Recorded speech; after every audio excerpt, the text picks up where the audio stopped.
At tuloy-tuloy pa rin tayo sa Bombo Network News at sa pagkakataong ito makakausap po natin ang isa sa mga miyembro ng mababang kapulungan ng Kongreso, si Akbayan Party List Representative Percy Sandanya.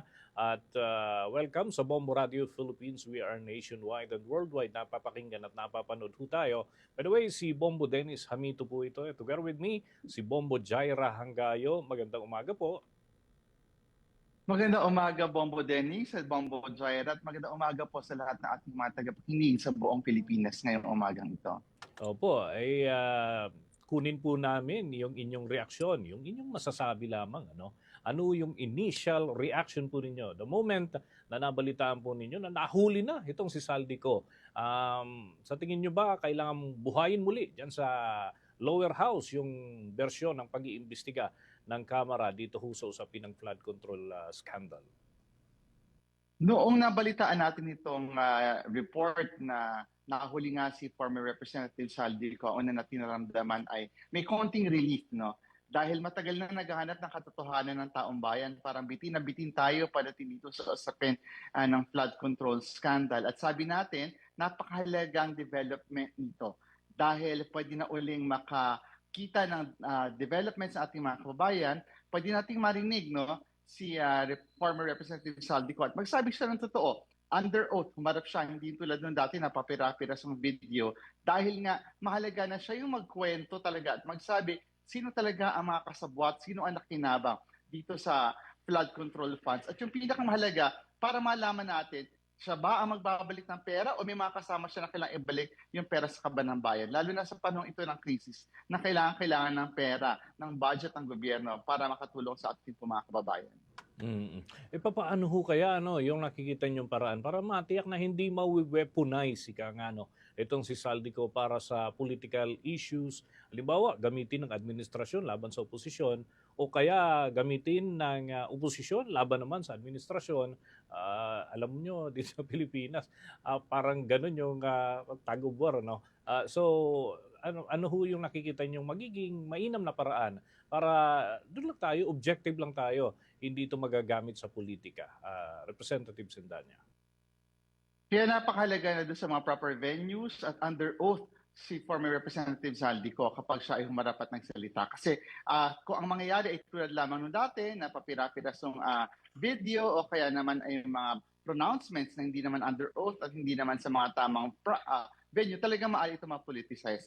Kaya kinakailangan talaga na sa tamang venue, under due process at under the rule of law.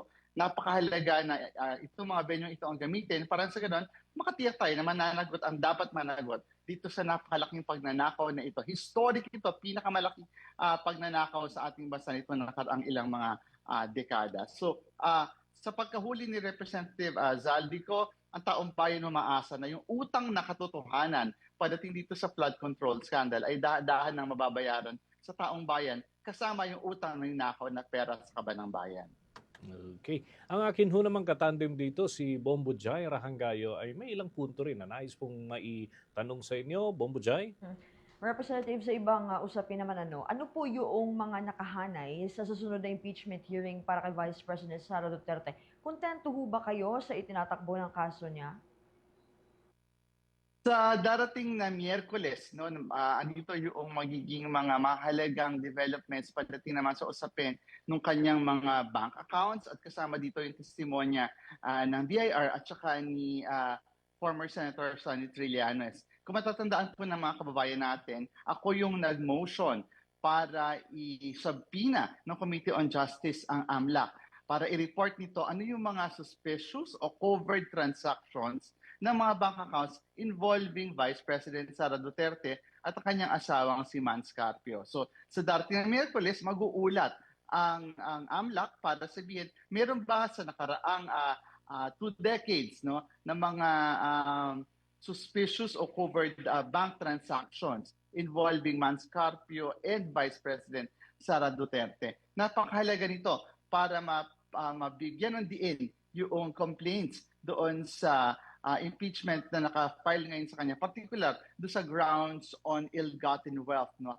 related to the SALN. Inaasahan din natin sa Miyerkules, haharap na rin dito ang ombudsman para naman iulat yung SALE ng Vice Presidente. Kaya inaasahan sana natin, bago mag-Miyerkules, matanggap na natin yung mga dokumentong ito mula sa nasabing mga government agencies, particular yung sa AMLAC, para mapag-aralan natin mabuti bago tayo humarap at magkaroon ng clarificatory hearing pagdating ng Miyerkules. Representative, yung hindi pagdalo ni Vice President Sara Duterte sa pagdinig, kasi mayroon siyang pending yung camp niya, may pending petition sa Supreme Court questioning the impeachment proceedings.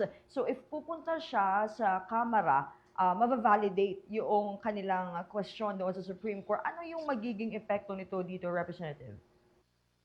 Well, yung hindi pagpunta ni VP Sara Duterte sa impeachment hearing sa Kongreso, pinapakita lamang nito na mula noon hanggang ngayon, consistent siya na tumatakbo, nilalayuan, iniiwasan talaga ang mga mekanismo for accountability. Bilang Vice Presidente, maganda ipalala kay Vice President Sara Duterte na pangunahin niyang responsibilidad sa konstitusyon at mandato na humarap sa mga prosesong ito ng accountability. Kasi kung siya mismo na Vice President ay iiwas sa accountability, it sets a really bad example sa mga tao at empleyado ng gobyerno pagdating sa pagpapanagot sa kanilang responsibilidad.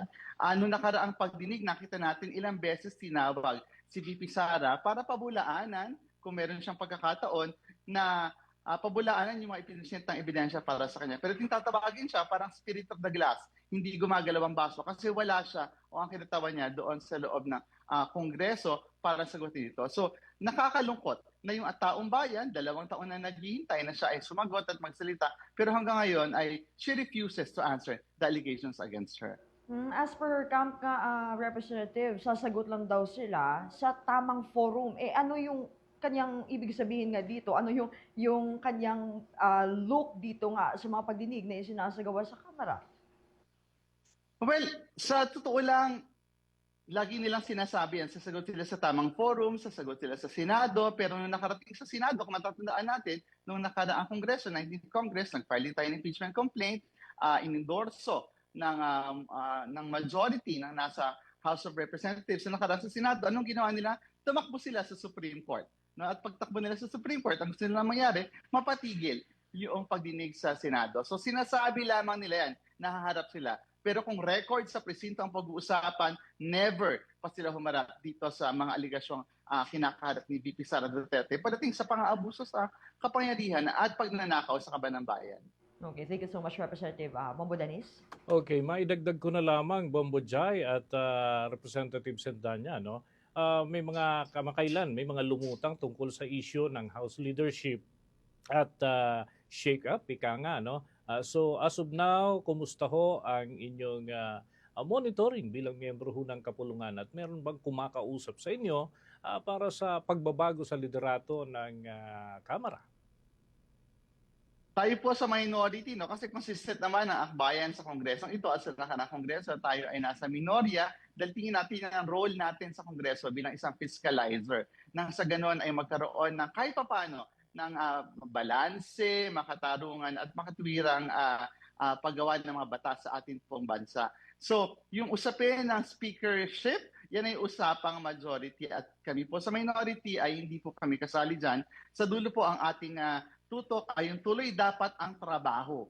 Tuloy dapat ang trabaho pagdating sa paggawa ng batas sa ating mga kababayan, paghahanap ng solusyon sa mga problema ng lipunan at tuloy dapat ang trabaho pagdating sa pagpapanagot sa mga tiwaling opisyal ng gobyerno. At ang medyo nakaka-alarma sa gitna ng ganitong proseso ng impeachment, may mga ganyang balitang umiikot. Pero sabi nga natin, dapat tutok tayo dun sa trabaho. Dapat eyes on the ball. Paano mapapanagot ang mga nang-aabuso sa kapangyarihan?